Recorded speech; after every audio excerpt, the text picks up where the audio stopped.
지금 문의가 많은 게 그래도 저 한 1억 모았는데 나는 1억 정도 모았으니까 이제 조금 좀 위험자산에 일부 편입을 해도 되는 거 아닌가요? 대단한 착각입니다. 이 부작용은 제가 뭐 밤새도록 얘기할 수가 있어요. 얼마든지 얼마나 많은지 모릅니다. 여러분, 저축을 어정쩡하게 하는 분들 열심히 안 하게 되면 2024년도에 여러분들은 이러한 부작용을 겪게 될 것이다. 월급이 다 내 돈이다?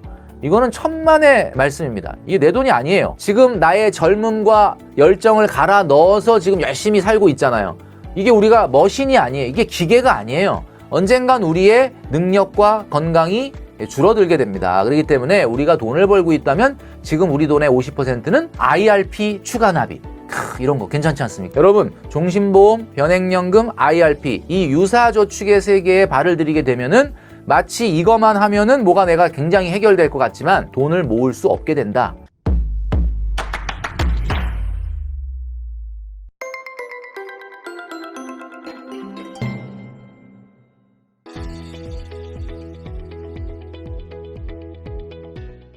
네, 혼쭐이 여러분 안녕하십니까? 돈으로 혼쭐 내는 남자 누구겠습니까? 바로 돈줄남 김경필입니다. 오늘 이 시간에는 2023년도가 이제 거의 저물고 있는데 말이죠.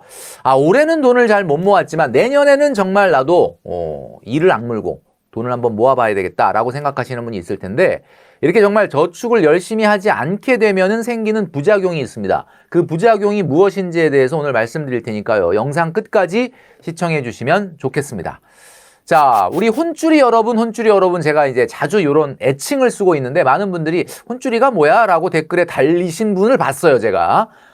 혼쭐이는 지금 보여드리는 영상처럼 줄입니다, 줄을 꽉 붙잡고 있지 않습니까? 자, 이 줄이 뭐냐면 우리가 흔히 정신줄이라고도 얘기하는 혼줄인데, 사실 혼줄이라고 하는 거는 바로 이렇게 하루에 한 번 정도는 돈으로 혼줄이 나야 이렇게 정신줄을 꽉 붙잡을 수 있다라고 생각하시는 돈줄남의 애청자분들을 부르는 애칭입니다. 자, 그래서 우리 혼줄이 여러분들 매일 한 번 정도는 내가 오늘 하루를 살아가면서 좀 쓸데없는 부질없는 행동을 안 하도록 돈줄남을 보고 계신 거죠. 자, 제가 오늘 2024년도가 이제 여러분들 막 준비를 시작하셨을 거라고 보는데, 내년에는 정말 내가 돈을 한번 제대로 모아봐야 되겠다라고 결심하시는 분들이 많이 있을 거라고 봅니다. 자, 그런데 뉴스를 보면 최근에 많이 나오는 뉴스가 지금 보여드리는 것처럼 사상 최대의 가계부채에도 불구하고 사실 이 신용대출이 줄지를 않는다. 최근 같은 경우는 특례보금자리론 때문에 주담대도 많이 늘었는데 뭐 그거는 이제 뭐 일단 지나간 거니까 최근 같은 경우는 또다시 영끌이나 비투족이 나오는 게 아니냐라고 할 정도로 이 사상 최대의 가계부채 규모가 전혀 줄고 있지 않다라는 우려가 나오고 있다는 거죠. 자, 그러다 보니까 정부도 칼을 빼들었습니다. 전세자금 대출도 DSR을 규제해야 된다라는 것을 지금 검토 중이다라는 보도가 있었습니다. 자, 이게 무슨 말이냐? 여러분, 고금리 기조 속에서도 가계부채가 사상 최대로 불어나고 이게 이제 전혀 줄어들 기미가 보이지 않자 전세자금 대출은 여러분 어때요?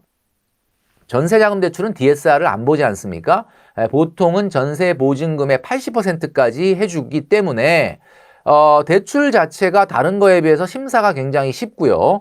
그리고 만기 일시 상환 비중이 높기 때문에, 뭐 만기 일시 상환 비중이 높은 게 아니라 그냥 뭐 거의 대부분 만기 일시 상환이죠, 사실. 그러니까 이자만 내고 나중에 그냥 갚아라.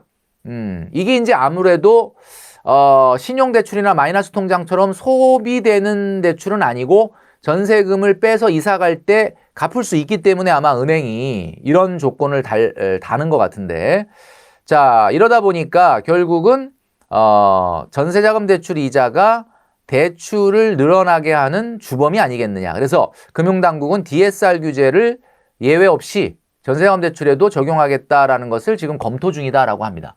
참, 제가 말씀드리는데 돈줄남이 1년 전부터 얘기를 했잖아요. 우리나라의 집값 상승의 첫 번째 원인은 전세자금 대출을 너무 무분별하게 해줘서고 전세자금 대출을 좀 제한할 필요가 있다. 이런 이야기를 제가 1년 전 영상을 통해서 한번 여러분도 기억하시는 분이 있을 겁니다. 이게 제가 왜 그랬냐면 과거 같은 경우는 돈이 없으면 월세를 살든지 아니면은 뭐 정말 2시간, 3시간이 걸려도 출퇴근을 하든지 이랬는데, 최근 같은 경우 내가 돈이 하나도 없어도 그냥 전세자금 대출을 해주니까 손쉽게 대출을 받아서 이사를 간단 말이에요. 그래서 제가 1년 전부터 얘기한 게 뭐냐. 돈줄남의 DSR. 돈줄남이 따로 만든 DSR이 있지 않습니까? 우리 혼줄이 여러분들은 다 아시죠? 그게 뭐예요? 주거 비용은 15% 넘으면 안 된다. 이런 이야기를 했지 않습니까? 그러니까 제가 1년 전부터 이런 우려를 하고 걱정을 하고 그러니까 제가 항상 얘기하는 건 주거 비용은 자기 소득의 15%안 돼야 된다. 이런 얘기를 했는데 정부가 대출을 막 풀어주더니 이제 와서 얘가 안 되겠다. 심각하다 해서 이제 금융당국이 DSR을 전세자금 대출에도 적용하려고 한다라는 거죠. 그러니까 여러분 지금 사실은 이 대출이라는 것도 모멘텀이 있거든요. 가속도가 있기 때문에 이게 금방 멈추기가 좀 어려운 그런 부분이 있는 것 같습니다. 자, 그래서 제가 항상 강조드리는 것은 돈 모으기 전에 내가 이거를 왜 해야 되는가를 알아야 된다. 그게 세 가지라고 말씀드렸잖아요. 첫 번째 뭐냐면 돈을 빌릴 때 이자가 중요한 게 아니고 원금 상환이 중요하다라는 겁니다. 여러분 지금 대출을 받고 있는데 이자 낼 만해 괜찮아 라고 생각하시면 안 돼요. 그거 원금 상환이 중요한 거예요. 원금. 자, 그 다음에 가게를 창업할 때 창업하고 나서 내가 투자를 하고 난 다음에 나오는 소득이 다 내 돈이 아니라고 그랬지 않습니까? 제가 뭐라 그랬습니까? 토지를 제외한 고정자산은 다 감가가 이루어진다.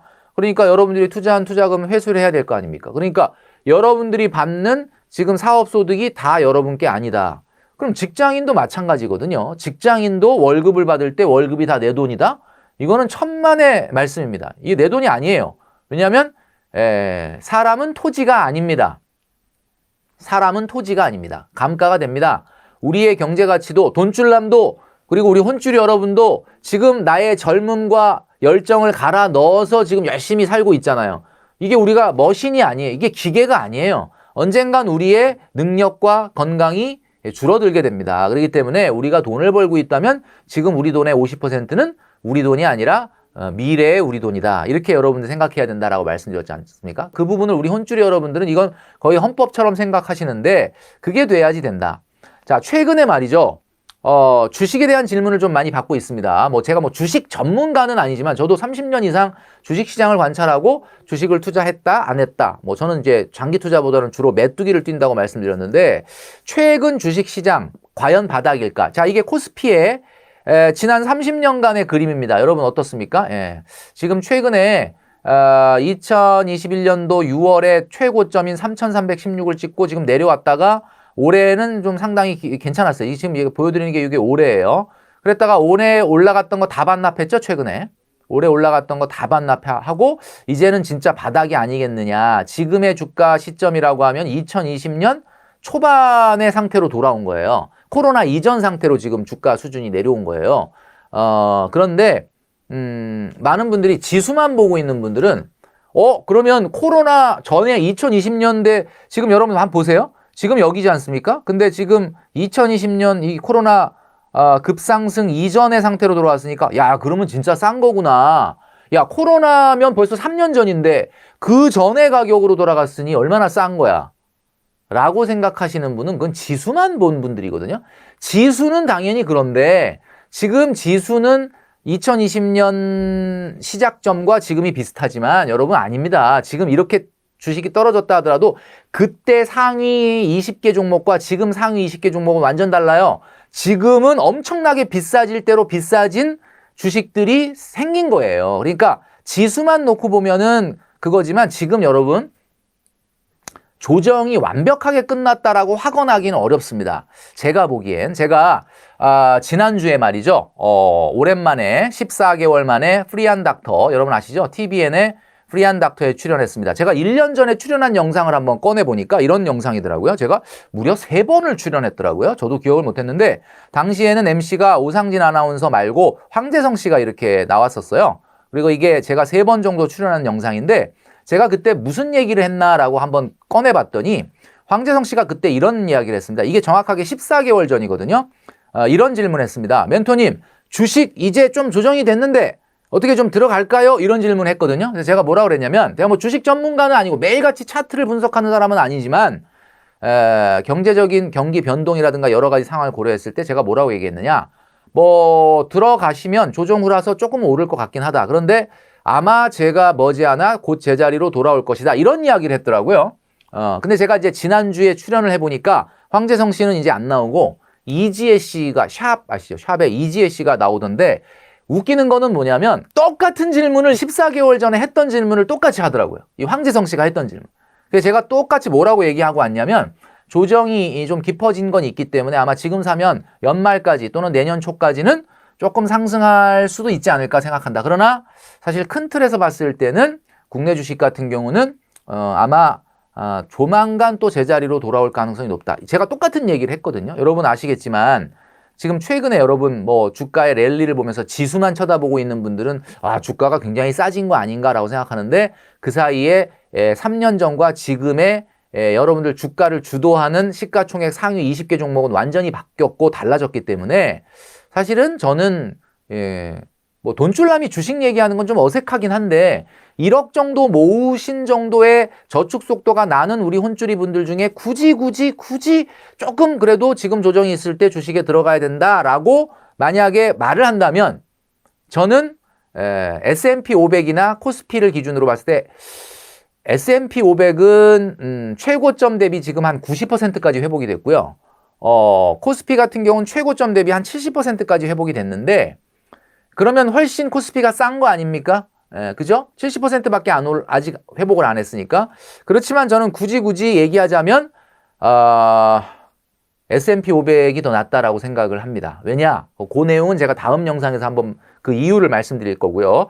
박스피의 부활이라는 생각이 저는 드는 게 여러분 이게 뭔가 지금 굉장히 조정을 받고 내려왔으니까 다음에 이런 그림이 나올 거라고 생각하시면 대단한 착각입니다. 대단한 착각. 제 생각에는 아마 반등이 나온다면 금리 인하에 대한 기대감으로 나올 수는 있겠죠. 그러나 문제는 경기가 개선되거나 하지 않는다면 실적이 엄청나게 뒷받침되지 않는다면 그거는 그냥 금리 인하에 대한 살짝 기대감으로 오는 그냥 기술적 반등에 불과할 것이다 라고 저는 예상을 합니다. 그래서 여러분 되도록이면은 2024년도 상반기까지는 지금의 저축 스탠스를 유지하시는 것이 좋겠다라는 이야기죠. 자, 좀 사설이 좀 길었는데 오늘 말씀드리려고 하는 부작용에 대해서 빠르게 말씀드리도록 하겠습니다.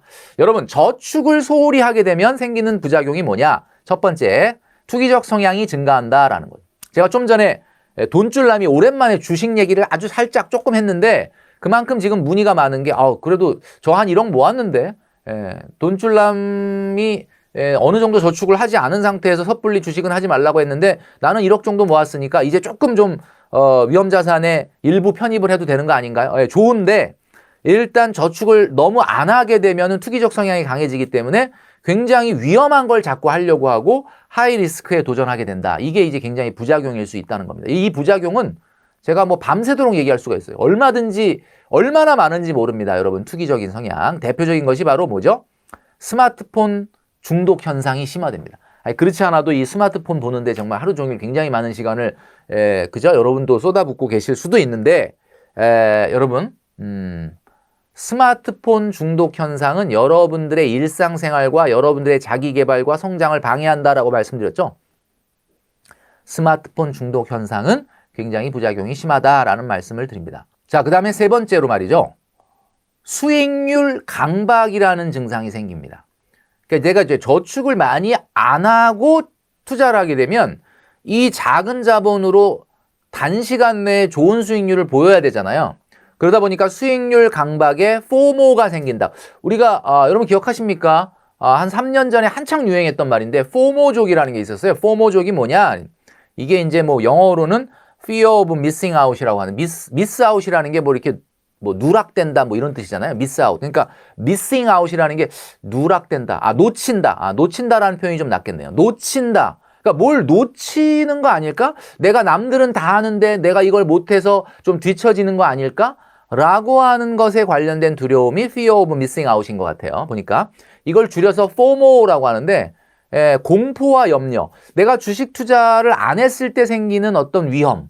남들 다 돈을 버는데 나 혼자 소외될 것 같은 위험. 여러분 제가 단연코 말씀드리는데 24년도 상반기까지는 그런 일 없을 겁니다. 그러니까 여러분 수익률 강박에 대한 포모의 마인드가 생길 필요가 없다. 이게 너무 강해지다 보면 여러분들 제대로 된 판단력을 갖출 수가 없게 된다라고 말씀드릴 수 있는 거죠. 자, 그리고 여러분 제가 이제 많은 우리 혼주리 분들, 뭐 많은 혼주리 분들은 아니지만 만나보면 유사저축이라는 걸 많이 하고 있어요. 야, 이게 무슨 얘기냐? 자, 제가 지금 말씀드린 것처럼 투기적 성향이 강해져서 실수를 할 경우가 많고 수익률 강박이 생기고 휴대폰을 손에서 못 놓고 일상생활에 지장을 받고 이게 다 뭐예요? 저축을 안 하는 것에 대한 부작용. 자, 그런데 또 하나의 부작용이 뭐냐? 여러분 놀라지 마십시오. 저축을 안 하게 되면 이런 부작용이 생깁니다. 바로 내가 돈을 열심히 모으고 있지 않다라고 하는 약간의 심리적 죄책감 때문에 장기 상품을 가입을 해요. 종신보험. 종신보험. 종신보험 뭡니까? 보험이죠? 예, 그런데 이 보험 안에는 보장도 들어있고 여러 가지 기능이 들어있는데 저축도 된다. 복리 효과가 있다. 그 다음에 장기간 투자 효과가 있다. 뭐 이러니까 많은 분들이 이거를 마치 저축이라고 생각하고 하시는 거예요. 여러분, 종신보험은 저축은 아닙니다, 여러분. 예. 자, 그 다음에 변액연금. 저축이죠? 변액연금. 개인연금인데 투자형 개인연금이야. 그래서 주식과 채권에다가 장기간 투자한다. 그러나 연금이잖아요. 그러니까 결국 이 돈은 내가 당장 자본으로 실탄으로 여러분들 결혼자금 또는 주택자금에 쓸 수 있는 게 아니고 뭐예요?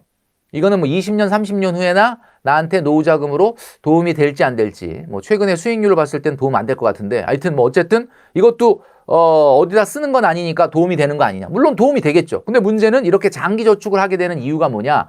내가 뭔가 단기적으로 돈을 제대로 모으고 있지 못하다는 심리적인 죄책감 때문에 발생하는 반사 행동입니다. IRP 추가 납입. 이런 거 괜찮지 않습니까? 뭐 세액공제가 900만 원까지 확대가 됐으니까 세금을 절약하는 게 곧 저축이다. 여러분, 종신보험, 변액연금, IRP 이 유사저축의 세계에 발을 들이게 되면은 마치 이것만 하면은 뭐가 내가 굉장히 해결될 것 같지만 여러분, 돈을 모을 수 없게 된다. 결국 단기 자본을 만들지 못하게 된다라는 이야기죠. 자, 제가 지금 말씀드린 종신보험, 변액연금, IRP가 다 필요 없다라는 이야기가 아닙니다. 여러분에게 어울리는 옷인지를 여러분들이 생각하셔야 된다라는 이야기죠. 오른쪽에 보여드리는 그림이 뭐죠? 네, 에어컨입니다. 에어컨. 에어컨이 필요하죠? 내년 여름에. 여러분들이 에어컨을 필요하다는 거는 뭐야? 좀 이렇게 더우니까 에어컨이 필요해. 근데 여러분은 지금 냉장고를 산 거예요. 왜 냉장고를 샀나 봤더니 에어컨으로 시원하게 하는 것도 좋지만 이 냉장고 이분이 지금 문을 열어보고 있잖아. 문 열고 뭐해? 시원하지. 냉장고도 문 열어놓으면 에어컨처럼 시원하지 않겠느냐? 변액연금도 IRP도 종신보험도 오래 하면은 저축되지 않겠느냐? 이거랑 뭐가 다른 얘기입니까, 이게? 그죠, 여러분? 잘 보세요. 에어컨이 필요한데 왜 냉장고를 구입을 합니까? 여러분, 에어컨이 필요하면 에어컨을 구입을 해야 되는 거죠. 자, 여러분, 저축을 단기간에 집중해서 열심히 하고 있는 혼쭐이 여러분들은 전혀 걱정이 없겠지만 저축을 어정쩡하게 하는 분들, 단기 저축을 열심히 안 하게 되면 2024년도에 여러분들은 이러한 부작용을 겪게 될 것이다. 그 부작용이 뭐죠?